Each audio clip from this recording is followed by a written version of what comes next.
Friends, ఇప్పుడే అందిన వార్త భూముల ఎల్ఆర్ఎస్ పైన తెలంగాణ సర్కారు ఊహించని శుభవార్త అంటూ లేటెస్ట్ తాజా సమాచారం అయితే అందిందండి. సో ఆ వివరాలు ఏంటన్నది వీడియోలో తెలుసుకుందామండి. వీడియోని చివరి వరకు చూడండి, కంప్లీట్ ఇన్ఫర్మేషన్ అయితే అర్థమవుతుందండి. మీలో ఇంకెవరైనా సరే మన ఛానల్ సబ్స్క్రైబ్ చేయకుండా చూసినట్లయితే వెంటనే మన ఛానల్ సబ్స్క్రైబ్ చేసుకోండి.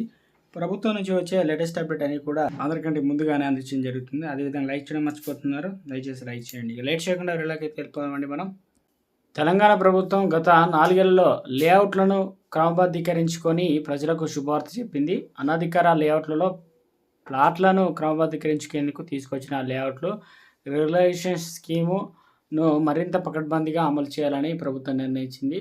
ఇక ఎల్ఆర్ఎస్పై ఉప ముఖ్యమంత్రి బట్టి విక్రమార్క, మంత్రులు దుద్దిల్ల శ్రీధర్ బాబు, పొంగులేటి శ్రీనివాసరెడ్డి బుధవారం అధికారులతో సమీక్ష నిర్వహించారు. ఇక గత 4 ఏళ్ల పాటు ప్లాట్లు కొనుగోలు చేసిన వారికి కూడా క్రమబద్ధీకరణకు అవకాశం ఇవ్వాలని సమావేశం నిర్వహించారు. 10% ప్లాట్ రిజిస్టర్ అయిన లేఅవుట్లో మిగిలిన ప్లాట్ల క్రమబద్ధీకరణ అవకాశం ఇవ్వనున్నారు. మార్చి 31 వరకు క్రమబద్ధీకరణ ఫీజు చెల్లిస్తే 20% రాయితీని ఇవ్వాలని నిర్ణయించారు.